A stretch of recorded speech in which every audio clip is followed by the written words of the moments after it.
When you think of Ashton Kutcher, you probably think of Michael Kelso, punked, or maybe even a tech investor. You definitely don't think of this. Here he is back on Hulu with Beauty, and it's miles away from the sitcom world we know him from. It's dark, it's uncomfortable, and frankly quite shocking. But does the funny guy actually have the range to pull off vintage drama? The answer may surprise you.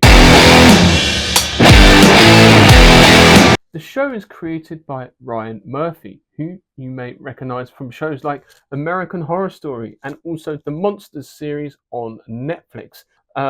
Beauty also stars Evan Peters, who you may know from X-Men. He plays FBI agent Cooper Madsen. His partner is played by Rebecca Hall, who plays Agent Jordan Bennett. Together, they are both charged with investigating some unexplained incidences that have been propping up in and around Europe, seemingly unrelated, except each death ends in the same gruesome way.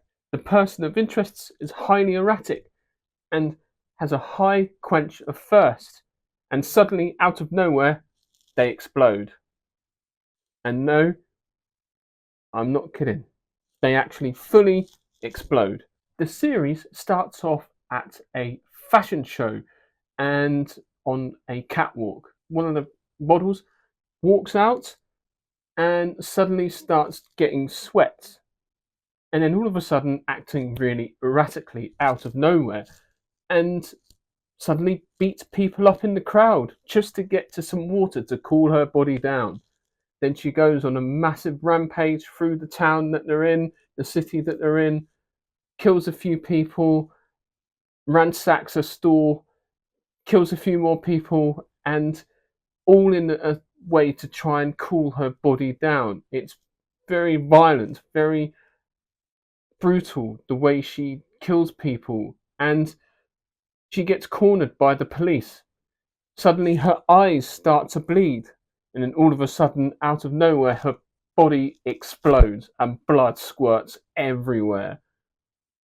And this is where we come to the start of the investigation. This is where Evan Peters and Rebecca Hall's characters are introduced and have to find out what's happened. It also stars Ashton Kutcher. Yes, you heard me correctly.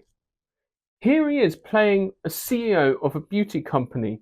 He's called Byron Frost, and he has been pushing his product from the shadows and the underworld of Europe's fashion industry, and also to the general public, dealing in the black market through word of mouth and building his brand.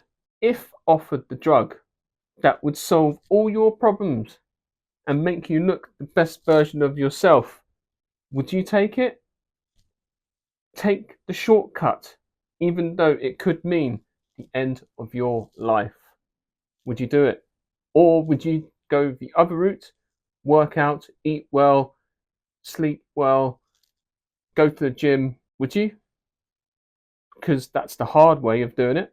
This show really does shine a light when it comes to the world of beauty standards and how we present ourselves to the world.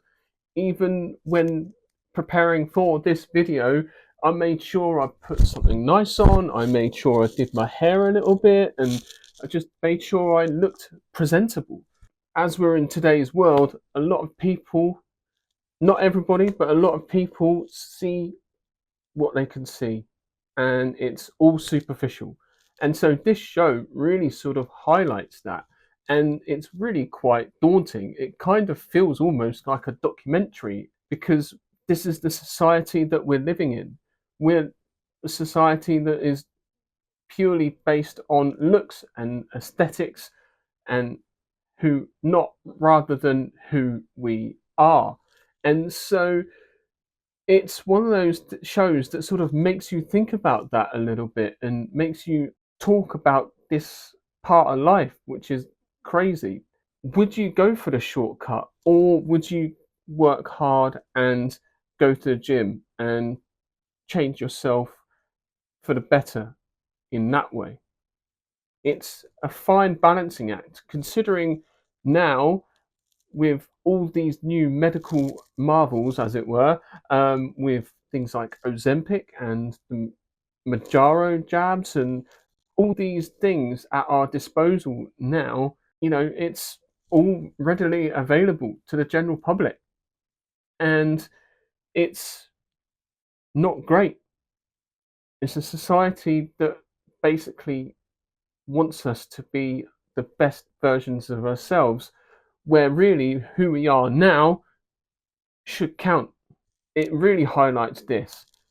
What I do find really good about this show is the fact that they are coming at it from a real world perspective, even though it's fantasy, it's fiction, coming at it from like an epidemic point of view. Like this is a disease that is going around um, quietly in the background, and each time it's like getting worse and worse and worse. And it's Evan Peters and Rebecca Hall's character's job to try and investigate each one and try and find a pattern in these investigations that they've got to go through and find out who these people are and who they were. And it's a great little sort of mystery, health and beauty industry.